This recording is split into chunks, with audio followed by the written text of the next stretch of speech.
Hey Lucas, so how have you been? Good, how are you? Yeah, pretty good, pretty good. What's been happening in your world apart from work? Just a bit of injuries I'm dealing with right now, so I'm just trying to get through everything, Yeah, heal it up. yeah.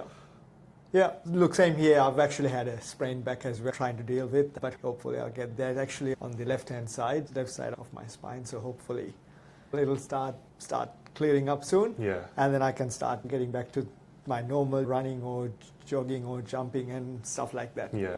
Let's talk about our recent client that we took on board. It's a facility management company. Of course, they have a local NAS that's been storing their files, and then they use Microsoft 365. One of the key challenges that they faced when I initially interviewed them or when I initially did the on-site audit was that they're having syncing issues.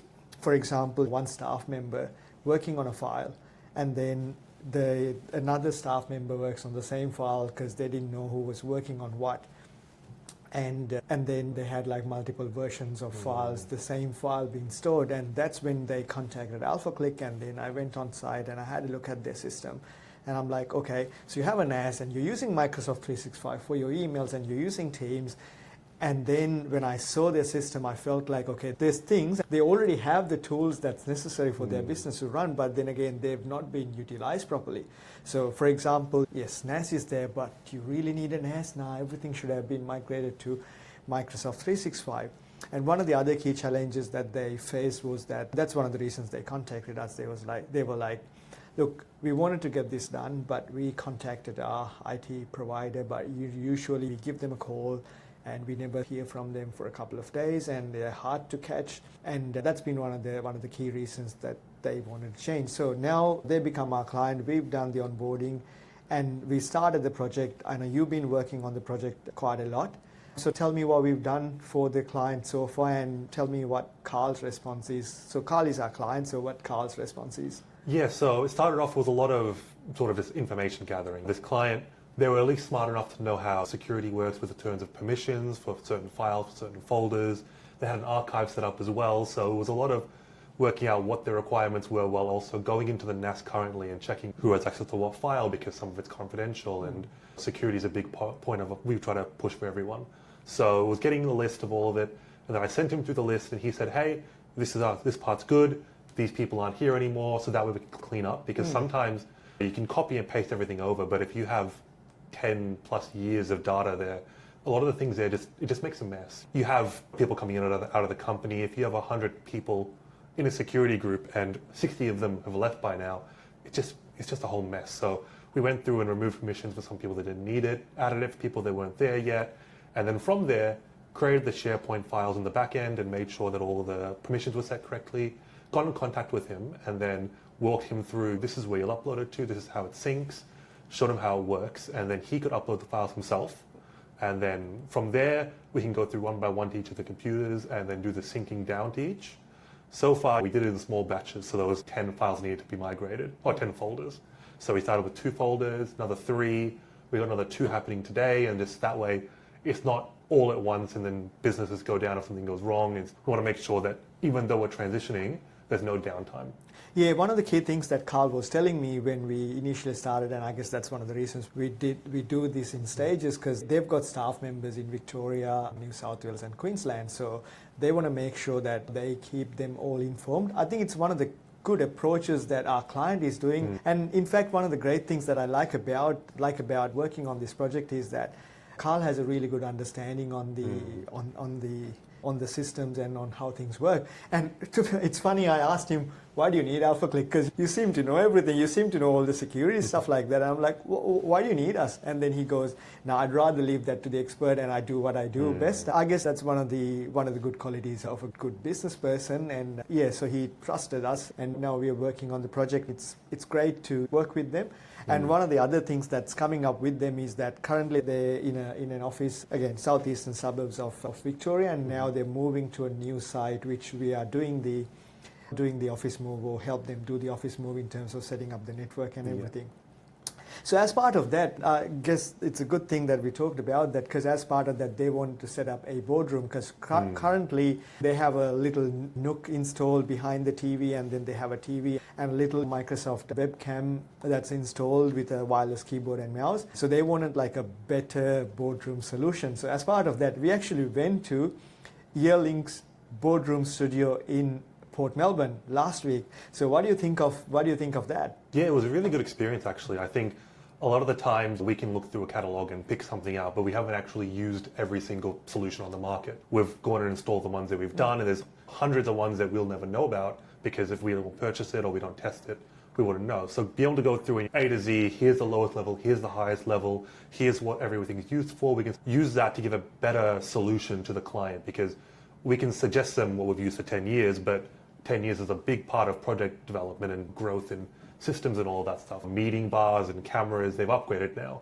So for us to be able to keep up with the times and make sure that we can actually utilize the new things coming out so the clients get a better experience is very good. Yeah, so we've seen like really good different types of cameras and different types of bars, and it's all in one platform where you don't need to have a webcam, and you don't need to have like separate webcam, separate speakers and separate mics and everything. But then again, depending on the size of your boardroom, there's so many things you could do in terms of boardroom. Based on all this experience, all what we've seen at Yealink Studio, what do you think we can bring for businesses if a business is looking for? Look, I can tell like a lot of things that we can bring for business, but from your point of view, I'd like to listen from your point of view. What do you think that we can do for business, any of our existing clients, a potential client, or someone who's not even our client who's looking for a boardroom solution? What do you think we can offer? I think what was like the most eye-opening thing is there's a lot of different types of boardrooms, right? We use the branching term of boardroom for meetings and all of that, but it could be internal meetings, it could be external meetings. So on the internal meeting side, some of the actual meeting boards where you can have a effectively whiteboard where you have your Excel sheet or whatever you're using up on the screen, where you can actually draw over it, annotate, get a bit more interactive. But also with the portable microphones, being able to be that a boardroom shapes and sizes vary vastly. Tables look different, so there's no all one solution meets all for everything. So be able to be like, hey, this meeting bar is great for everything, but there's one person in the corner that you can't pick them up on the microphone. Now you can just add a portable microphone, and there's the actual ins and outs of being able to make it ideal for each individual client, rather than some IT companies where it's like, oh, here's a bar, here's a camera, and then they'd be like, well, it should work. We can actually specify and make sure that what the client's getting is what they need. Yeah, and something that I really like about is like if they have a boardroom set up with a boardroom computer that you can invite for meetings. On top of that, if you bring your own device, there's a little dongle you can plug onto your laptop, and then that connects to the bar and the screen and everything wirelessly. So you don't need to worry about running wires underneath the cable and then creating a health and safety hazard that someone would trip over the wire and etc. It's all like at the corner, it's there, and then you just connect through a dongle, and which is amazing. Yeah. And we've tested the transfer rate as well, and there's no lagging or anything. It's just, it's amazing. Yeah, I think especially from the other thing that I've been noticing, because I've done a couple of boardrooms in the past year, and they all have issues with the computer goes here, but the screen's over there, and the camera's over here, and like cabling and distances. Cameras hate to try to make an extended length. But with the way that the new meeting bars work, it's just one cable that you can change the size of, and it just can run wherever. So as long as you do it properly, you can run it 50 meters away and it still works. I think it makes it a lot more versatile. Yeah, and also bringing that AI into the camera. Do you remember when you were testing and just do a hands up and hand up, and then the camera started zooming onto you and focusing you, and then when you walk around the boardroom, and then camera keeps on moving with you. And then when you do that, it removes the focus from you, and then it goes back to the entire boardroom, and it's amazing. I think the integration of AI plus the technology, it's all in one, and it's amazing. I guess you can do like a lot of things in boardrooms now rather than back in the days. I feel like when I was looking at the demo that we were shown, it felt like those really upscale university dorms. Like you'd have your university lectures, and in the lecture hall you have like hundreds of seats, and the cameras can do these special things, and you thought, wow, these are like very expensive, very costly solutions, but now they're just integrated into cheap and inexpensive bars. Yeah, exactly. 100%. They're not as expensive as they used to be. And the other thing is, like with us, we can even offer, if it's a small business who's looking at having a proper boardroom because they want to get these things sorted for their potential sales and etc. With AlphaClick, you don't even need to pay up front. We can even offer them to pay for their entire boardroom setup over 36 months, which is so much better for a business. I think, a lot of the times when it comes to purchasing things, it's very hard to be like, hey, here's a solution. It's going to cut you a lot of your budget for everything. So be able to, for anything, whether it's a computer or a boardroom setup, being able to finance it a little bit and make it a bit easier on the company always ends up being a benefit. 100%. So Angelo, what would you say is some of the challenges that we have to experience on a day-to-day IT job? Well, this has been a challenge from the day one since I started my career in IT. So dealing with some of the larger providers, especially large telecommunication providers, don't get me wrong, I'm not like throwing them under the bus or anything, but sometimes because they're larger teams and they don't really understand the nitty-gritty or the little things about some sort of setup. So normally, say for example, if a business is using one of those large providers and something goes wrong with the internet or with the systems or anything, they simply throw the IT provider under the bus saying, hey, it's nothing to do with us. Your IT company has created some security which is causing this problem to happen. One of the incidences that we had happened, you dealt with that as well. One of our clients, they had one of their special devices that didn't work because the provider of the device, they came and swapped and then given like a temporary device for them to use. And as soon as they plugged them into the network, it didn't work. And then the client wasn't happy with the device, so they called the provider, and then the provider said, no, it's nothing to do with us, the device actually works. However, it's your IT company who created some security, who blocked your network, created MAC blocking and stuff like that's causing this device not to work. And then we did have a look at it, we're like, no, that's not the case, there's something wrong with the device, because we tried doing our network troubleshooting and etc. And it still didn't work. So then we called the provider and said, hey, that's nothing to do with the network, this is something wrong with your device. And then they ended up actually changing the device to something else, and all of a sudden it worked. So that's one of the key challenges that I personally have faced since the day I started my career, and every time it's just that passing blame sort of a thing. Something that I personally don't like about doing, because we are all in the same industry. We do like different parts of the industry. Like when it comes to information technology or the IT technology industry, there's all these different people or different companies like IT provider, software provider, machine provider, or the equipment provider. We should all work together, because at the end of the day, it's not about who's right or who's wrong.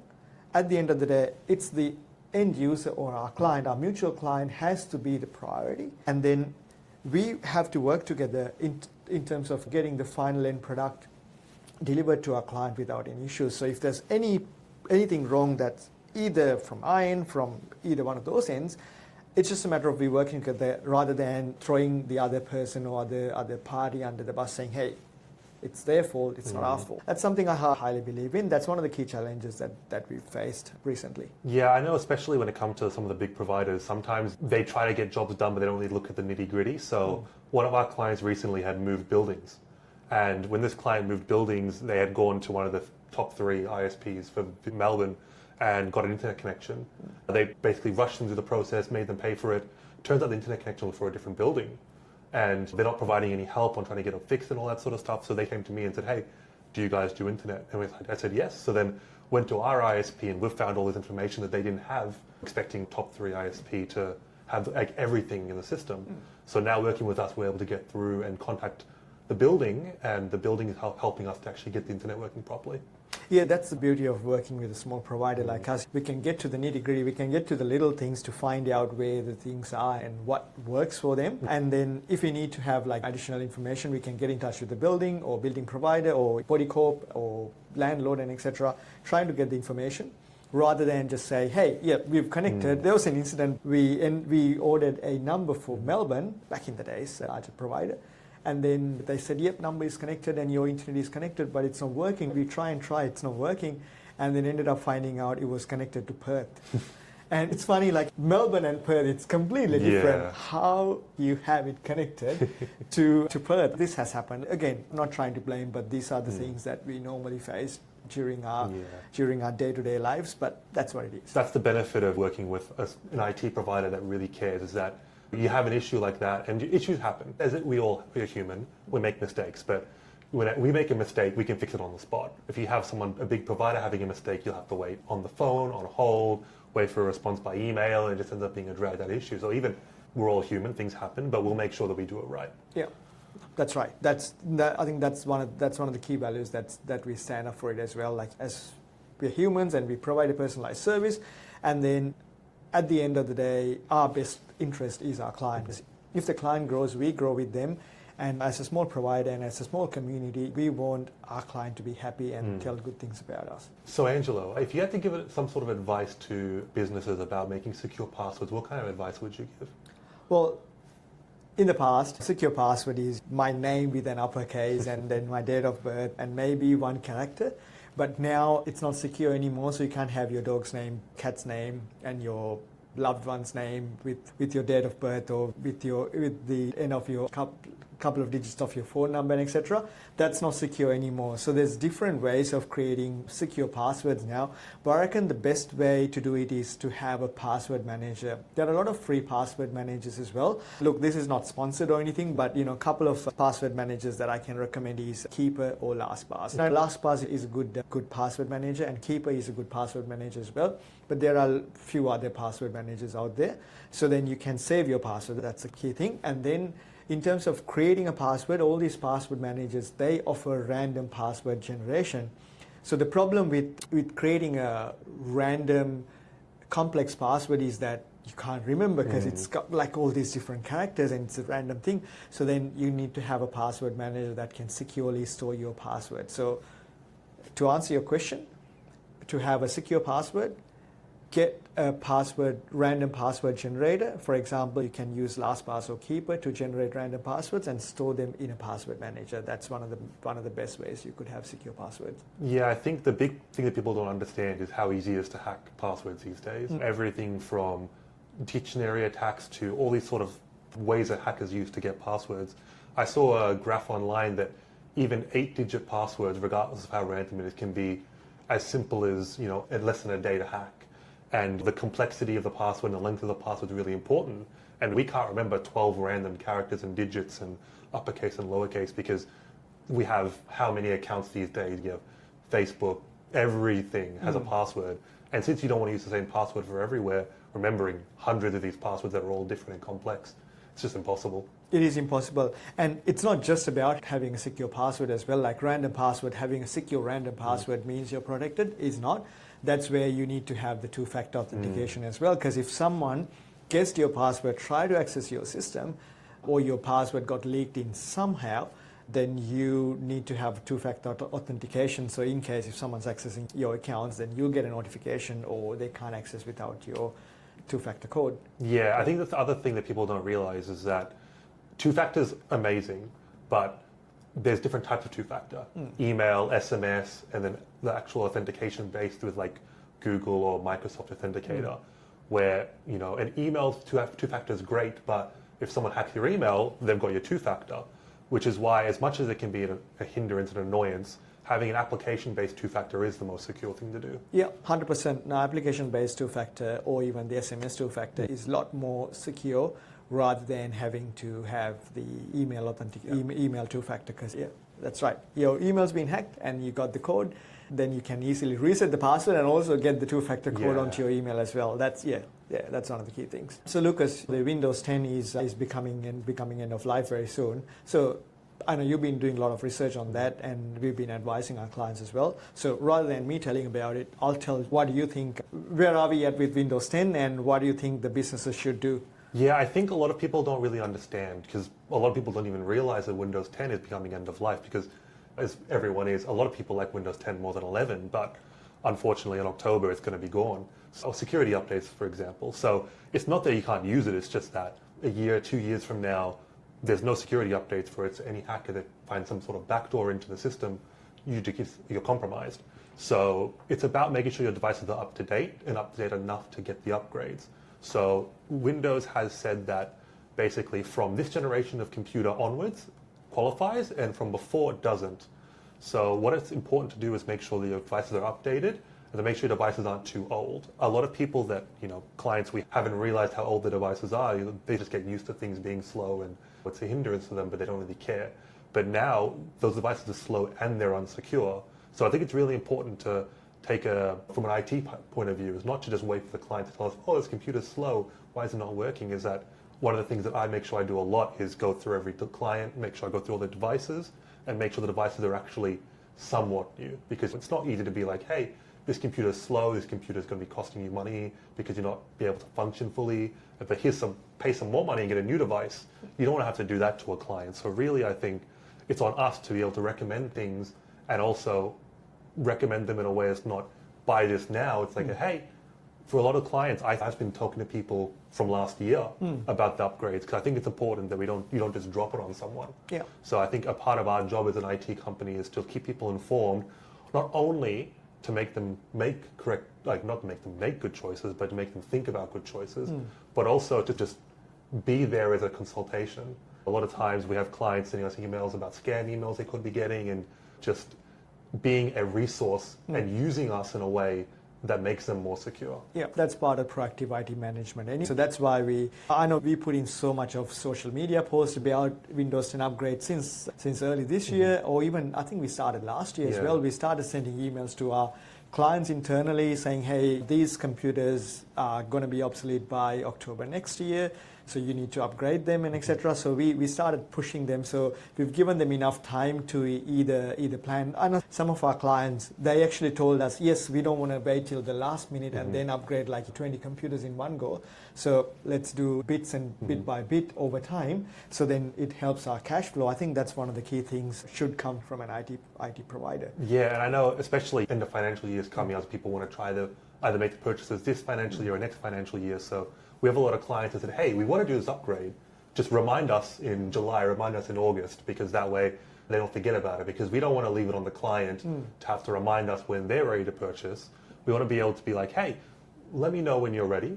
You give us a time frame and we can remind you then, and then we can sort it out whenever you're ready, because we don't want to leave the client at a point of following them up 10 days before everything's done, being like, hey, you haven't gotten back to us, and then we have to try to scramble to get something for them. I think it's very important to start these sort of processes early, but also follow up when the clients let us know that they're ready. Yeah, and I think that helps having a full-time staff member, full-time team member that purely does that part of work for us in our team.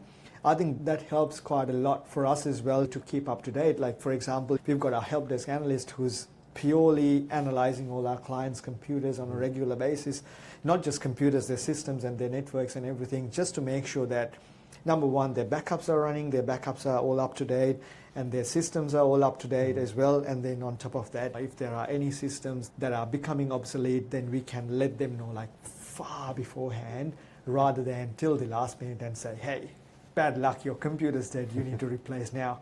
Yeah, I think that's one of the things that I've noticed over the past couple of years, is that less and less people are coming up with, oh, my computer's dead, give me a quick solution, because we're getting on those things a bit quicker. Hardware is hardware. Unfortunately, sometimes things just die. But a lot of the times we can prevent that and get to that beforehand. Like, even if it's a computer running really hard all the time, it might be new, but there could be something wrong with it. So doing those checks and those audits to make sure that we pick up on the things before they become a problem. Yeah.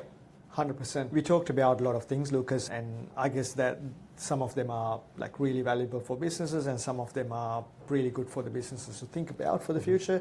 And some of them are, of course, are updates about what we've been doing for our clients. So I think it's time for us to wrap up today's chat, and then we can get into another chat later on. But then what are your plans in terms of work for this week and then coming weeks? Yeah, we've got a couple of new clients that are a lot of hardware getting out to be delivered. So I think my plan is to make sure that one by one I can allocate a good amount of time, because I can say that I'm going to be there for 15 minutes dropping something off, but while I'm there at the client, I want to make sure I can check out the systems, do a quick audit, make sure everything's running smoothly. So I think planning it out so whenever I go and deliver something, I've got that time allocated in case something pops up.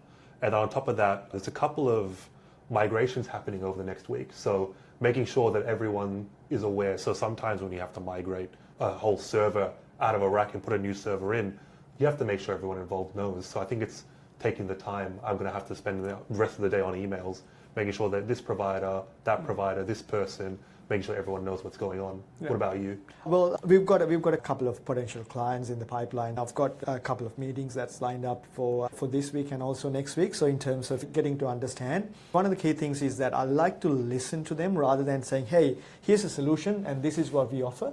But I'd rather go to their site, have a meeting with them, and I'd listen to them saying, hey, what your requirements are and what are the challenges you're facing in terms of IT, and then listen to them and see what we can do to help them out. I've got a few meetings like that coming up, and then plan the solution for them and then give it to them so that we can start looking after them. And in saying that, because you said that we're doing migrations, I know we're doing quite a few migrations in the future. We've got few migrations lined up. So that means if there's a business owner out there, if there's a business out there who is looking at migrating their local NAS or local server into the cloud, or migrating from Microsoft 365 to Google Workspace, or the other way around from Google Workspace to Microsoft, because then we can help them out. If there's a business, and if you are a business looking for any of these migrations, if you want to migrate from either one of those, or you had enough with your local server and you don't want to use the local server anymore and you want to migrate from the local server or the NAS into the cloud, into Microsoft 365, or into a better solution where multiple people can access files at the same time and it's on a secure network and you can work from anywhere, get in touch with us and we are more than happy to help you out. And thanks, Lucas. Thanks for joining today, and it was a great chat as always. And yeah, let's go on. And I know when is your basketball? I'm taking a break right now because of the injuries. Yeah. But yeah. I played yesterday. Yeah, it was pretty good. Yeah, cool. All the best with upcoming games, and we'll catch up next time. We'll see you next time.